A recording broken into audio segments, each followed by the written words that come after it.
Hello everyone, welcome to my channel. मैं हूं मनोज शर्मा और आज की क्लास में हम करने जा रहे हैं एक बहुत अच्छा टॉपिक। आज जो है मैं आपको फाइनेंशियल स्टेटमेंट की सारी एडजस्टमेंट इस एक ही वीडियो में कवर करा दूंगा। आज हम कोई क्वेश्चन नहीं करेंगे, जितनी भी एडजस्टमेंट है सारी की सारी एडजस्टमेंट के क्या प्लेसमेंट है वो सारे आपको कवर करा दूंगा। सबसे पहले ये समझ लो कि एडजस्टमेंट किसको बोलते हैं। एडजस्टमेंट वो ट्रांजैक्शन है जब हमने अकाउंट्स प्रिपेयर किए वो हमसे उस टाइम पर रिकॉर्ड नहीं हो पाई, या कभी बाई चांस जो है रिकॉर्ड तो हो गई लेकिन वो गलत अकाउंट में, यानी कि उनके अंदर कोई एरर हो गई जिसको आप रेक्टिफाई कर देंगे। बेसिकली अब उनको हमने रिकॉर्ड करना है और जब रिकॉर्ड करेंगे तो वो दो प्लेस पे जरूर जाएगी। याद रख लो, जितनी भी एडजस्टमेंट आएंगी कम से कम उनके दो इफेक्ट जरूर होंगे। तो एक एक ट्रांजैक्शन को करते चलते हैं, बड़े आराम से आपको समझ आ जाएगा। उसको कहां पर प्लेस करते हैं वो सब समझा दूंगा आपको। देखते जाओ जरा।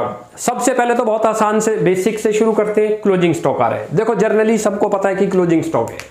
ये जितनी भी लिखी जाएंगी सारी एडजस्टमेंट है, याद रखना। और इनके कम से कम दो प्लेसमेंट जरूर होंगे, यानी कि दो जगह पर जरूर जाएंगी। क्लोजिंग स्टॉक कहां लिखते हैं? ट्रेडिंग अकाउंट की क्रेडिट साइड लिख दो यहाँ क्लोजिंग स्टॉक। ये लो, ये रहा जितना अमाउंट दे रखा है क्लोजिंग स्टॉक 50,000। और इसका दूसरा क्या होगा? ये असेट्स है हमारी, तो बैलेंस शीट में चली जाएगी असेट साइड। यहां लिख दो क्लोजिंग स्टॉक। ये लो, ये हो गई हमारी एक एडजस्टमेंट। तो ये तो बहुत इजी है, जो सबको ही पता है। ये चीज क्लियर हुई? देखा, दो प्लेसमेंट हुए, एक यहां और एक यहां। क्यों दो हुए? क्योंकि इस क्लोजिंग स्टॉक की रिकॉर्डिंग नहीं हो पाई थी अभी। अब जरा अगली एडजस्टमेंट करते हैं। चलो जी, अब नेक्स्ट एडजस्टमेंट आ रही है वेजेज की। ये लिखा हुआ है wages due ₹7,000 but not yet paid, यानी कि आउटस्टैंडिंग है, हमने अभी पे नहीं करी। तो वेजेज कहां पर लिखते हैं? याद रख लो, ट्रेडिंग अकाउंट में जहां हम लिखेंगे वेजेज उसी के अंदर ऐड कर देना। आपको वेजेज कुछ गिवन होगी ट्रायल बैलेंस में, उस अमाउंट को लिखा पहले और प्लस कर दो जितनी आपकी आउटस्टैंडिंग है। Outstanding wages 7,000। ये चीज समझ आई? अच्छा, ये भी हो सकता है कि ट्रेडिंग में वेजेज ना दिया हो, जीरो ही दिया हो, तो कोई दिक्कत नहीं, डायरेक्ट लिख दो आउटस्टैंडिंग वेजेज।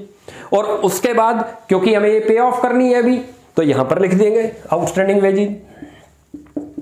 आउटस्टैंडिंग वेजेज ये लिख दो, ये आ रहा है, समझिए। आउटस्टैंडिंग वेजेज ये लो 7,000। यहां पर ऐड क्यों किया ये भी लॉजिक भी समझ लो आप, क्योंकि ये इसी ईयर का एक्सपेंस था लेकिन हमने अभी पे नहीं कर रखा, उसी को बोलते हैं आउटस्टैंडिंग। हमें यहां पर वो एक्सपेंस दिखाने हैं जो टोटल हमारे एक्सपेंस बने थे वेजेज के, चाहे वो पेड कर रखे चाहे अनपेड कर रखे। जो वेजेज ट्रायल बैलेंस में दे रखी थी वो पेड होगी, उसी के अंदर आउटस्टैंडिंग को भी ऐड करो जिससे हमारा टोटल एक्सपेंस आ जाए, जिससे हमारे प्रॉफिट एक्यूरेट आए। अच्छा, क्योंकि ये पे ऑफ करनी है फ्यूचर में तो इट इज अवर लायबिलिटी, तो लायबिलिटी साइड दिखा दो बैलेंस शीट में। अच्छा, अब इसी आउटस्टैंडिंग को थोड़ा और आगे बढ़ा देते हैं। यदि लेट करो सैलरी ड्यू आ जाए, सैलरी आउटस्टैंडिंग आ जाए, तो बस ट्रेडिंग की जगह प्रॉफिट एंड लॉस में चली जाएगी, यानी कि जो एक्सपेंस जिससे रिलेवेंट है वो उस अकाउंट में चला जाएगा। मान लो जो भी एक्सपेंस आउटस्टैंडिंग है वो ट्रेडिंग में आ रहा है तो ट्रेडिंग में लिख देंगे, और यदि वो प्रॉफिट एंड लॉस में जाना था, जैसे सैलरी आउटस्टैंडिंग आ जाए, तो सैलरी कहां लिखते हैं हम? प्रॉफिट एंड लॉस में, तो प्रॉफिट एंड लॉस लिख दोगे, सैलरी में ऐड कर देंगे। बैलेंस शीट पे सेम ट्रीटमेंट है, लायबिलिटी साइड जाएगी। अब आगे चलते हैं जरा। चलो जी, अब नेक्स्ट एडजस्टमेंट आ गई प्रीपेड रेंट की। ये रे, रेंट को कहां लिखते हैं? याद रखना, जो भी एक्सपेंस हम एडवांस पे करेंगे यदि वो ट्रेडिंग अकाउंट से बिलोंग करता है तो ट्रेडिंग में ट्रीटमेंट कर देंगे, प्रॉफिट एंड लॉस से बिलोंग करता है तो प्रॉफिट एंड लॉस में आ जाएगा। रेंट हमारा इनडायरेक्ट एक्सपेंस है, प्रॉफिट एंड लॉस में लिखते हैं तो प्रॉफिट एंड लॉस में लिखो। जो रेंट आपको गिवन होगा ट्रायल बैलेंस में, याद रखो, उसमें से क्या कर देंगे? Prepaid rent minus. ये जो हमने एडवांस दिया इसको क्या बोलते हैं? Prepaid rent. लिख दो प्रीपेड रेंट। यहां पर कितना दिया आपने? 3,000 ही है, यहां से माइनस कर देंगे। क्लियर है ये? और उसके बाद वैल्यू कर देंगे। यहां तक क्लियर हुआ? ये रेंट आपको दे रखा होगा ट्रायल बैलेंस में कुछ अमाउंट, आउट ऑफ विच बता रहा है कि उसमें से 3,000 तो फ्यूचर के लिए था, माइनस क्यों किया वो लॉजिक भी समझ लो, जिससे हमारे एक्यूरेट प्रॉफिट आए। इस एक्सपेंस का लिंक इस ईयर से नहीं है। हमारी एक कॉन्सेप्ट होती है मैचिंग कॉन्सेप्ट, वो बोलती है हमारे यहां पर वही एक्सपेंस और इनकम लिखे जाएंगे जो इस ईयर से बिलोंग करते हैं, जिसका भी लिंक इस ईयर से नहीं बनता वो माइनस हो जाएगा। तो ये माइनस कर दिया हमने। अच्छा, क्योंकि एडवांस दे रखा है तो इट इज अवर असेट्स, तो यहां लिख दो प्रीपेड रेंट। प्रीपेड रेंट ये लो, जितना अमाउंट दे रखा है। यहां तक क्लियर हुई? चलो जी, अब नेक्स्ट आ रही है एक्रूड इनकम। बहुत अच्छी है ये। एक्रूड इनकम का एग्जांपल हमने ये लिया, यानी कि एक्रूड इनकम उसको बोलते हैं जो इनकम ड्यू तो हो चुकी लेकिन बट नॉट येट रिसीव्ड, हमें मिली नहीं है। कैसे प्लेसमेंट करेंगे, देखो इंटरेस्ट ड्यू, ये इनकम साइड है, याद रखना प्रॉफिट एंड लॉस की। यहां पर दिखाओ जो भी इनकम आपको दे रखी होगी, ये इंटरेस्ट आपको गिवन होगा ट्रायल बैलेंस में, याद रखना कुछ अमाउंट दे रखा होगा, उसी के अंदर ऐड कर देंगे। यहां पर लिख दो एक्रूड इंटरेस्ट, ये और कुछ भी हो सकता था, एक्रूड रेंट हो सकता था, एक्रूड कमीशन हो सकता था, उसी के अंदर ऐड करेंगे जिससे बिलोंग करता है एक्रूड इंटरेस्ट 2000। और लेट करो आपको ट्रायल बैलेंस में दे नहीं रखा इंटरेस्ट, तो डायरेक्ट दिखा दोगे एक्रूड इंटरेस्ट 2000, वरना जो इंटरेस्ट जो इनकम होगी उसमें ऐड कर दो। बैलेंस शीट में क्या होगा, क्योंकि हमें लेनी है तो हमारे लिए क्या बनती है, असेट्स, पे करनी होगी तो लायबिलिटी। ये चीज क्लियर हुई, असेट साइड दिखा दो एक्रूड इंटरेस्ट, ये लो यहां पर लिख दो 2000, जितने की थी, दो प्लेस पे चली गई, देखो एक ही आ गई, एक ही है, इसको बोलते हैं एक्रूड इनकम। अब नेक्स्ट करते हैं एक और, बहुत आराम से करते जाओ, इस वीडियो में सारी एडजस्टमेंट कवर हो जाएंगी हमारी। चलो जी, अब नेक्स्ट आ गई आपके पास अनअर्न्ड इनकम, यानी कि ऐसी इनकम जो अभी अर्न हुई नहीं है, हमें एडवांस में मिल गई है।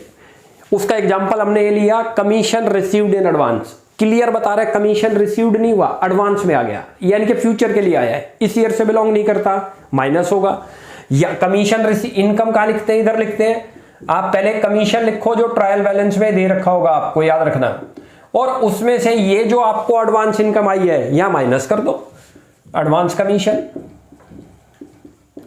Advance commission. क्लियर है, जितना अमाउंट दे रखा है 2000 रुपये, ये माइनस हो जाएगा इस कमीशन में से। अब बैलेंस शीट में क्या इफेक्ट है, क्योंकि कोई चीज हमारे पास एडवांस आई है तो इट इज अवर लायबिलिटी, क्यों हमें उसे या तो सर्विस देनी होगी या उसका वर्क करना होगा। कमीशन, एडवांस कमीशन, क्योंकि हमें उनको सर्विस अब देनी है जिस काम के लिए उन्होंने कमीशन दिया है।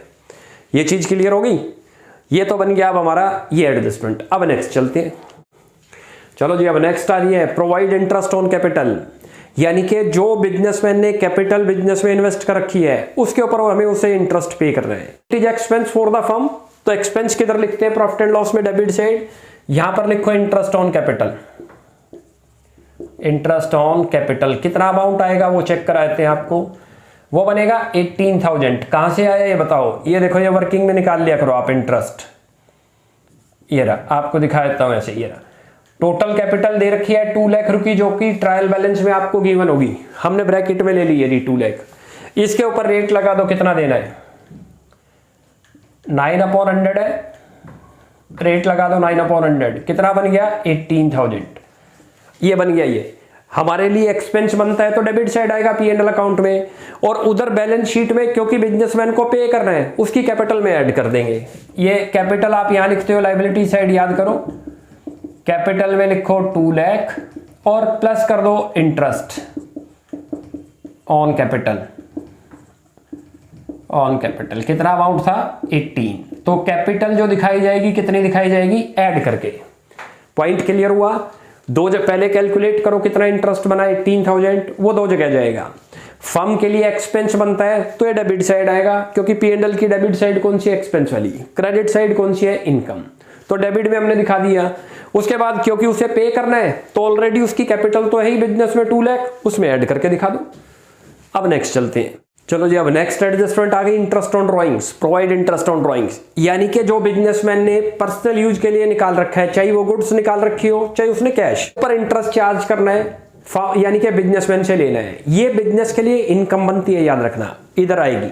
इससे पहले भी हमने एडजस्टमेंट करी थी प्रोवाइड इंटरेस्ट ऑन कैपिटल, वो बिजनेस के लिए एक्सपेंस था क्योंकि उसकी कैपिटल पर इंटरेस्ट देना है।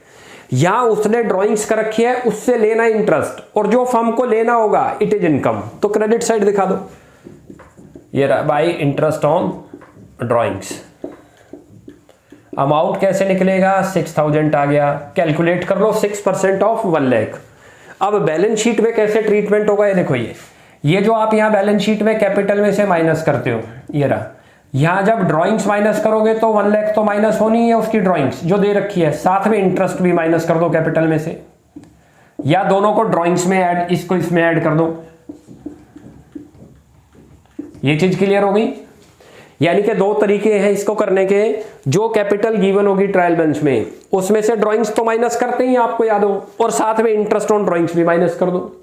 तो या फिर दूसरा तरीका है कि इंटरेस्ट को ड्राइंग्स में ऐड करो, यानी कि 1,06,000 तब माइनस करो, दोनों बात एक ही है।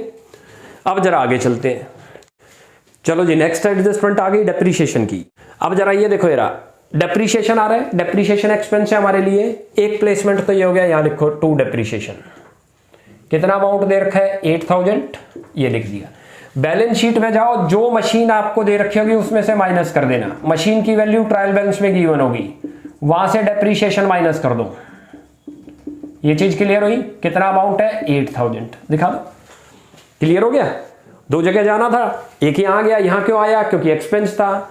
अच्छा, हमारी बैलेंस शीट में असेट्स में क्यों आया? क्योंकि मशीन की वैल्यू कम हो गई, तो कम करके दिखा दो। जो मशीन दे रखी होगी वैल्यू बुक में कुछ ना कुछ, उसमें से माइनस कर देंगे डेप्रीशिएशन। क्लियर है? अब नेक्स्ट करते हैं। चलो जी, अब नेक्स्ट एडजस्टमेंट आ गई बैड डेट की। बहुत ध्यान से देखते जाओ। Bad debt, in bad debt को बोलते हैं न्यू बैड डेट, याद रख लो, जो ट्रायल बैलेंस के नीचे दे रखे होंगे एडजस्टमेंट में। इन्हीं को फर्दर बैड डेट बोलते हैं, इन्हीं को एडिशनल बैड डेट बोलते हैं। यहां पर लिखो टू बैड डेट, ब्रैकेट में मैं लिख भी देता हूं आपको न्यू। ट्रायल बैलेंस में जो बैड डेट दे रखे होंगे वो तो यहां लिखे जाएंगे एक ही जगह है, लेकिन ये वाले जो बैड डेट है एक बार तो यहां लिखोगे आप, या तो उसी में ऐड करके दिखा दो या नीचे लिख के दिखा दो उसी के 3,000। और उसके बाद फिर बैलेंस शीट में चलो, जो आपको डेटर दे रखे होंगे, देखो ये रे, डेटर में से माइनस करो बैड डेट। ये कौन से वाले? अच्छी तरह से नोट करना, न्यू, ओल्ड नहीं कर देने, कहीं गलती से आप कर दो। एडजस्टमेंट दो जगह जानी है। ट्रायल बैलेंस में बैड डेट होंगे तो वो एक ही जगह जाएंगे, बस यहां पर P&L में आ जाएंगे, क्योंकि वो हमारे लिए लॉस है, यहां दिखा दिया। क्योंकि वो ऑलरेडी डेटर में से एडजस्ट है, इसलिए दूसरा इफेक्ट नहीं होगा, सिंगल इफेक्ट होना था। लेकिन ये बैड डेट कौन से हैं? एडजस्टमेंट वाले। ये जितने हम आपको कर रहे हैं सारी एडजस्टमेंट कर रहे हैं।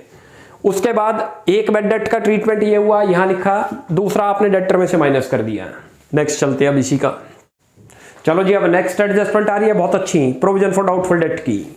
लिखा है फर्दर बैड डेट है 3,000 और प्रोविजन फॉर डाउटफुल डेट, ये देखो नया पॉइंट आ रहा है। प्रोविजन फॉर डाउटफुल डेट हमने जो करनी है 5% है ऑन डेटर, ये भी लिख दिया।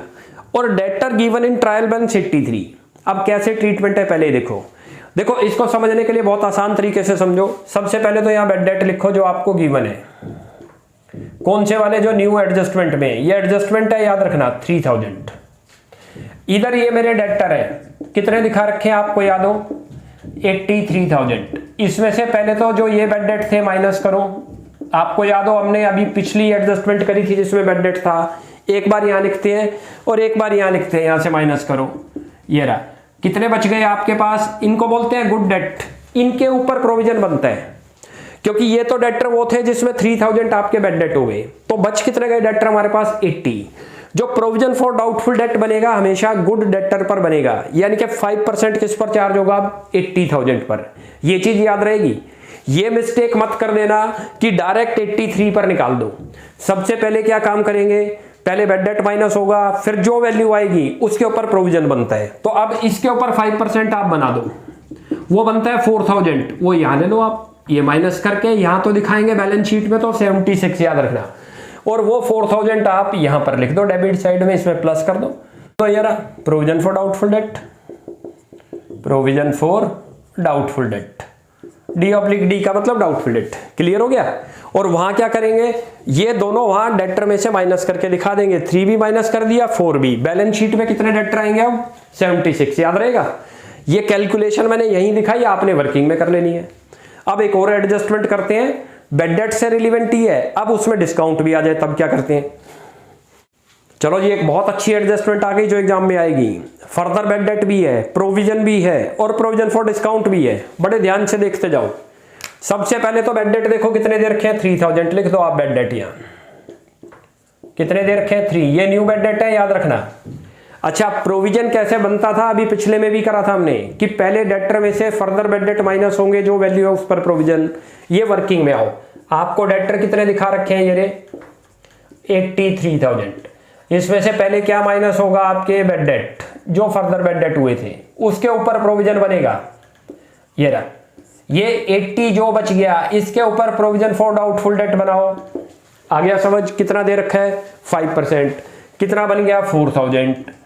वो 4,000 यहां लिख दो। ये रहा, ये तो बन गया हमारा provision for doubtful debt. Provision for D का मतलब डाउटफुल। अब इसमें से भी जो वैल्यू आएगी उसके ऊपर provision for discount on debtor बनता है जो 1% है, वो आपका आ गया 760, वो भी यहां लिख दो 760 provision for discount on debtor. ये चीज क्लियर है बहुत, वो भी यहां लिख दो प्रोविजन फॉर डिस्काउंट। तीनों चीजें यहां गई कैलकुलेट करके। शीट में डेटर में से माइनस, ये देखो ये डेटर लिखा आपने 83,000, इसमें से माइनस करो 3,000, माइनस करो 4,000, माइनस करो 760, आप करोगे तो 75,240 आ जाएगा, जो कि आपको बैलेंस शीट में दिखाना है डेटर में। तीनों चीजें माइनस करके दिखानी है, ध्यान रख लेना। ये क्लियर हो गया? अब आगे चलते हैं। चलो जी, नेक्स्ट एडजस्टमेंट आ गई गुड्स डिस्ट्रॉय बाय फायर की। बहुत अच्छी एडजस्टमेंट है। इसके 3 केसेज बनते हैं। एक बनता है कि यदि अनइंश्योर्ड है, नंबर 2 बनता है ये फुल्ली इंश्योर्ड है और पूरा रिकवर हो गया इंश्योरेंस कंपनी से, और तीसरा है कि पार्शियल अमाउंट रिकवर हुआ, यानी कि जितने का डिस्ट्रॉय हुआ वो सारा अमाउंट नहीं मिला। तो तीनों केसेज को समझ लेते हैं। पहले फर्स्ट केस देखते हैं। लिखा है goods worth ₹9,000 destroyed by fire, कुछ नहीं लिखा हुआ, इसका मतलब ये अनइंश्योर्ड है।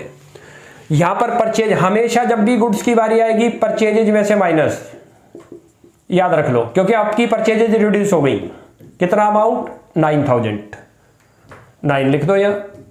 और दूसरा, क्योंकि आपको पूरा का पूरा लॉस हुआ, यहां पर दिखा दो लॉस बाय फायर करके। लॉस है इसलिए P&L अकाउंट में आ गया 9,000। ये क्लियर हुआ? अब इसी को आगे बढ़ाते हैं कि यदि इसको इंश्योर्ड कर दे तब क्या होगा।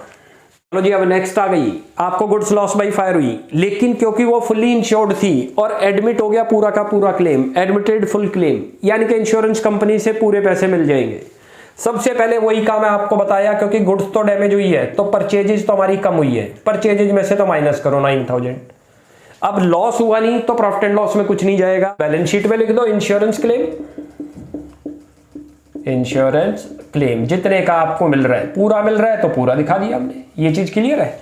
अब पार्शियल का देखते हैं कि पूरा नहीं मिला, कम मिला, तब कैसे ट्रीटमेंट होगा। चलो जी, अब इसका थर्ड पार्ट आ गया। गुड्स डैमेज तो ही है आपकी, लेकिन 9,000 की, लेकिन क्लेम कितने का रिकवर हो रहा है? 9,000 का एडमिट हुआ क्लेम बस। तो सब, अब इसके ट्रीटमेंट देखो क्या होगा। गुड्स तो डैमेज पूरे 9 की हुई है, परचेजेज में से माइनस करो, सबसे पहले तो माइनस करो 9,000। जितने का लॉस हुआ वो प्रॉफिट एंड लॉस में दिखा दो, यहां लिख दो loss of goods by fire. Clear है?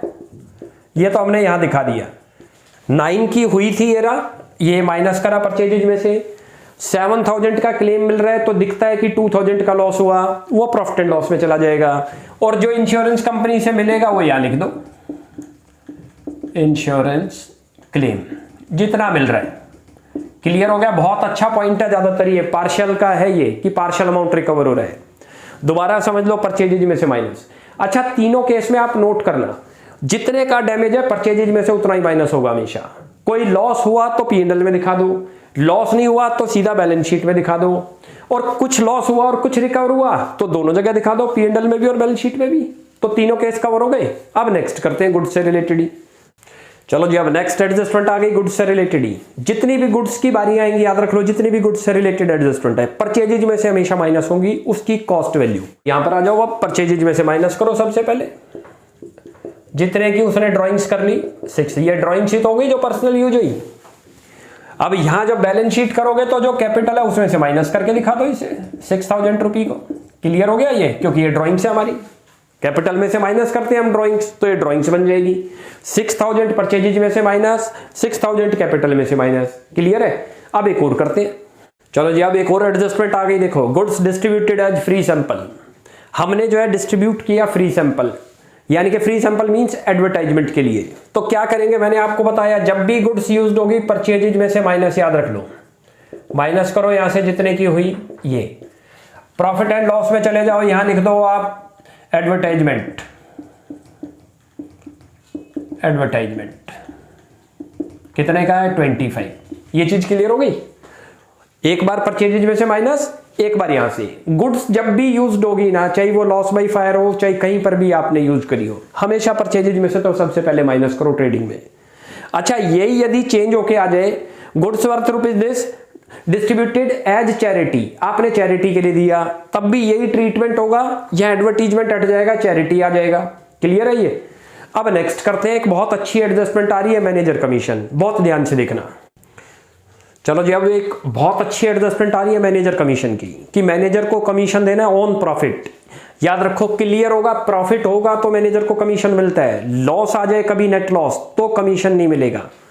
अब यहां पर जो है पॉइंट ये उठता है, उसमें लिखा होता है कि उसका कमीशन जो है नेट प्रॉफिट में से सब्ट्रैक्ट होगा या नहीं। ऐसे वर्ड लिखा आएगा बिफोर चार्जिंग सच कमीशन या लिखा आएगा आफ्टर चार्जिंग सच कमीशन। दोनों का मीनिंग क्या है?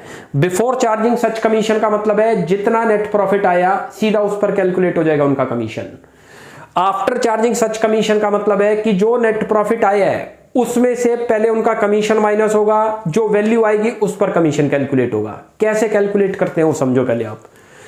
ये इसके अंदर देखो जरा, हम पहले समझाता हूं तब आपको बड़े आराम से समझ आ जाएगा। इसमें कैसे निकालते हैं? इसमें निकालते हैं, यहां लिखोगे कमीशन, लिखो आप, यहां उसका कितना आएगा, ये मैनेजर कमीशन है, यहां लिखो प्रॉफिट बिफोर कमीशन, ये रहा, और इनटू करो जो रेट ऑफ आपको दे रखा होगा, रेट ऑफ कमीशन वो लिखो, और डिवाइडेड बाई 100। ये चीज समझ आ गई? ये तो इस केस में लिखते हैं, याद रहेगा। अब जरा एक एग्जांपल से भी समझा देता हूं इसको। लेट करते हैं हम प्रॉफिट को लेते हैं 2 लाख रुपए, ये दे रखा है क्वेश्चन में, हम थोड़ी देर के लिए एग्जांपल मानते हैं कि नेट प्रॉफिट कितना आया 2 लाख रुपए, ये लो, तब और आराम से क्लियर होगा। और कमीशन का जो रेट है वो भी दे रखा है आपको, यहां मैनेजर कमीशन लिख लो। मैनेजर कमीशन कितना दे रखा है? ये आपको दे रखा है 7%। थोड़ी देर के लिए कैसे कैलकुलेट होगा मैनेजर कमीशन देखो जरा, 2 लाख रुपए लिखा इंटू 7/100 कर दिया, कितना बन गया 14,000। ये क्या निकल गया? मैनेजर का कमीशन। अब इसको प्लेसमेंट कैसे करते हैं वो भी समझ लो। प्रॉफिट एंड लॉस अकाउंट बनाओगे, ये रहा, कि डेबिट साइड में लिखोगे मैनेजर कमीशन, जितना निकला आपका, कितना निकला था 14,000, और ये यहां बैलेंस शीट के अंदर दिखा दो। अब ये रहा, ये बैलेंस शीट में यहां लिखो मैनेजर कमीशन 14,000। ये क्लियर हो गया? पहले तो इसकी बात करते हैं, कौन सा था ये? Before charging. आफ्टर चार्जिंग होगा तब कैसे कैलकुलेट है, तब जरा देखते हैं। अब जरा आफ्टर चार्जिंग का देखते हैं कैसे आएगा, इसमें कैसे कमीशन कैलकुलेट होगा। इधर का पार्ट तो बिफोर चार्जिंग है, ये क्वेश्चन में वर्ड लिखा आएगा कि उसका कमीशन बिफोर चार्जिंग है या आफ्टर चार्जिंग सच कमीशन है। तब ये आए तो तब कमीशन कैसे कैलकुलेट होगा, देखो इसका फॉर्मूला, ये मैं डायरेक्ट कमीशन लिखता हूं। यहां लिखोगे profit before commission, before commission यहां पर, और इनटू करोगे जो रेट ऑफ कमीशन है आपको वो दे रखा होगा, COMM का मतलब कमीशन, और डिवाइड करेंगे 100 प्लस जो रेट आपको दे रखा होगा। अभी एग्जांपल से समझा देते हैं। इसके अंदर तो direct rate of commission divided by 100 किया था, लेकिन कभी आफ्टर चार्जिंग सच कमीशन आए तो जो रेट ऊपर दे रखा होगा वो आपको 100 में भी ऐड करना है। फॉर एग्जांपल अभी समझाता हूं, या लिखो, लेट करते हैं, नेट प्रॉफिट आपका आया, ये बिफोर कमीशन आया है, हमने लेट जो किया 3,30,000, ये चीज हमने मान ली कि नेट प्रॉफिट है, एज्यूम करते हैं ये, और कमीशन जितना जो मैनेजर कमीशन है वो भी रेट आपको दे रखा है, मैनेजर कमीशन दे रखा है, ये रहा 10% आफ्टर चार्जिंग सच कमीशन। अब ये कमीशन कैसे कैलकुलेट होगा, देखो जरा कैसे कमीशन कैलकुलेट हुआ। ये रहा, प्रॉफिट लिखो कितना निकला 3,30,000 जो हमने माना था, ये रहा, इसको इस फॉर्मूले में लिख दो, इंटू 10/110। 110 कहां से आया? मैंने आपको बताया जो रेट होगा वो नीचे 100 में भी ऐड हो जाएगा। बिफोर चार्जिंग था तो कुछ नहीं करना था, सीधा rate of commission divided by 100। After charging होगा तो जो रेट ऊपर लिखा जाएगा वो नीचे 100 में भी ऐड होगा। 5% होगा तो नीचे कितना आ जाएगा 105। 7% होगा तो कितना आ जाएगा 7% ऊपर और नीचे 107। अब इसको कैलकुलेट करोगे तो 30,000 आ गया। ये क्या चीज आ गई? मैनेजर का कमीशन। अब इसको शो कर दो बैलेंस शीट के अंदर और P&L में, ये देखो सेम ट्रीटमेंट है यही। P&L अकाउंट क्योंकि हमारे लिए ये एक्सपेंस है, पे करना है, यहां बनाओ और यहां लिख दो मैनेजर कमीशन। मैनेजर कमीशन कितना 30,000, और इधर बैलेंस शीट बनाओ, बैलेंस शीट में लायबिलिटी साइड, ये वाली जो साइड है लायबिलिटी, मैनेजर कमीशन 30,000। क्लियर है? क्योंकि अभी पेबल है, ये पेड नहीं है। अब आज हमारी ये सारी एडजस्टमेंट फाइनेंशियल स्टेटमेंट की कवर हो गई एक ही वीडियो के अंदर। इससे आपको बहुत बेनिफिट मिलेगा। एग्जाम से पहले खाली आप इन एडजस्टमेंट को एक बार जरूर देख लो, उससे क्या आपकी सारी एडजस्टमेंट एक ही साथ सारी कवर हो जाएंगी। नेक्स्ट क्लास में मिलते हैं। नेक्स्ट क्लास में ऐसे एक और अच्छी वीडियो लेके आएंगे। तब तक के लिए bye bye. Thanks for watching my video.